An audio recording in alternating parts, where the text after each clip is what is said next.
Imagine, it's 2026. The United States isn't just divided by politics anymore. It's physically breaking apart. Long simmering tensions finally boil over.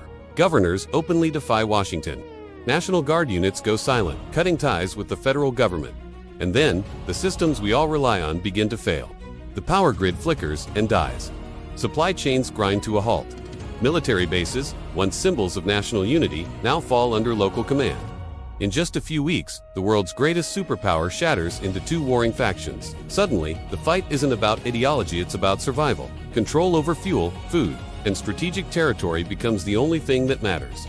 As the nation fractures, two new power blocks rise from the ashes, formed almost instinctively by geography and shared interests. On one side, you have the Federal Coalition. This alliance unites the West Coast and the Northeast, the hubs of technology, global trade, and finance. They control most of the nation's GDP, the headquarters of Silicon Valley, and vital industrial sectors. On the other side, the heartland states rally around Texas to form the Continental Alliance. Their strength isn't in tech, but in the earth itself. They command the country's most critical oil fields, the largest network of refineries, and nearly half of America's farmland. While they may be weaker technologically, they hold a powerful long-term advantage. They can feed their people and fuel their armies. Far to the north, Alaska declares its independence, while Hawaii tries to stay out of the fray entirely. With the battle lines drawn, the war's initial shape is defined by military assets. The Continental Alliance gets a massive head start on the ground. Most of the U.S. Army's major training centers and combat units are located within its territory. Think Fort Hood in Texas and Fort Benning in Georgia. Elite brigades, armored divisions, and heavy bombers almost immediately switch their allegiance to local command. They have the tanks, the attack helicopters, and the seasoned ground troops. But the Federal Coalition isn't defenseless. They ruled the seas. With multiple aircraft carrier groups and major naval ports in California and Virginia, their maritime power is absolute.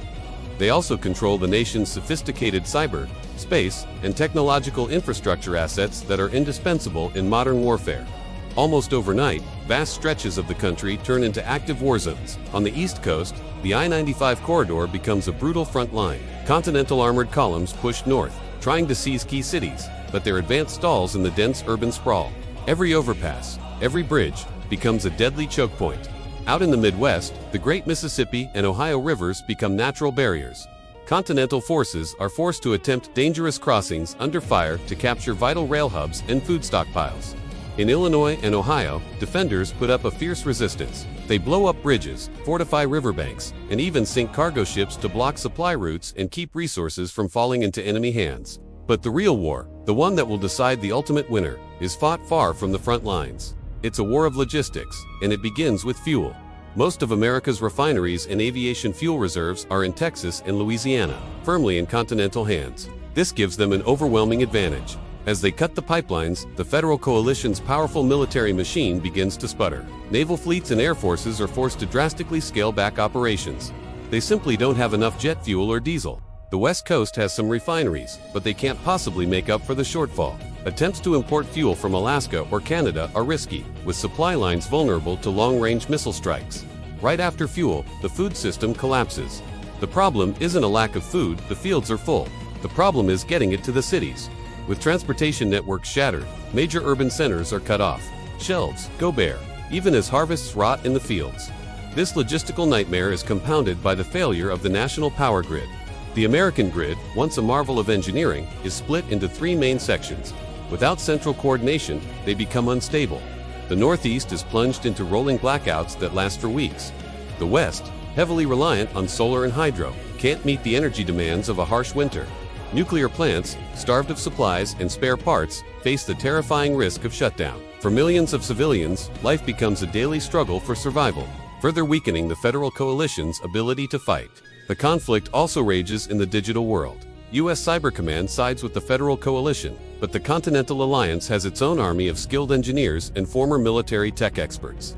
In the opening salvos of the cyber war, they don't just target military systems. They go after civilian infrastructure, hospitals, power stations, and freight networks, sowing chaos and panic. When satellites are targeted and disrupted, both sides are thrown back to older technologies, encrypted radio, and the few fiber optic networks that are still working.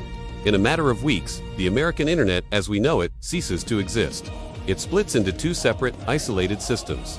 If you're on the federal side, you use BlueBit.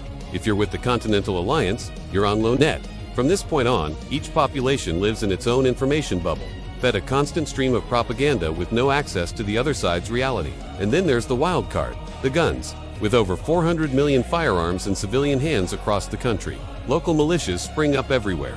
Here, the Continental Alliance has another clear advantage. States in the South and rural heartland have always had extremely high rates of gun ownership.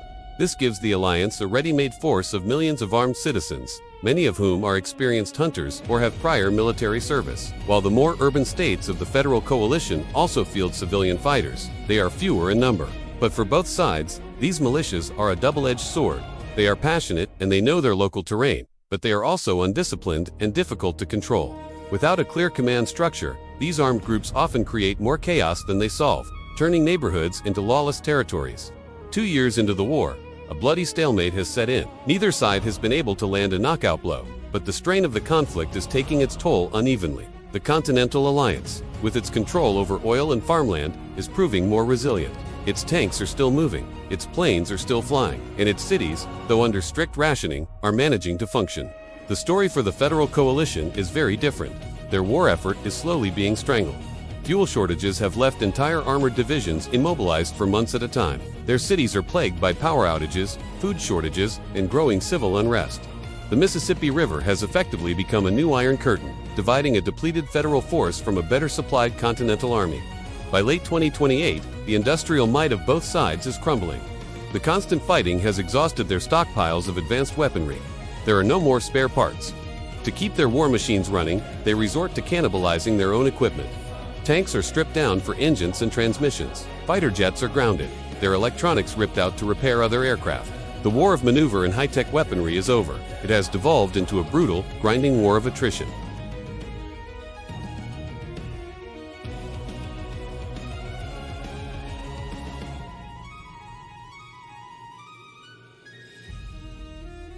Thanks for watching. What do you think would be the most critical factor in a conflict like this? Let us know in the comments, and don't forget to like and subscribe for more scenarios like this one.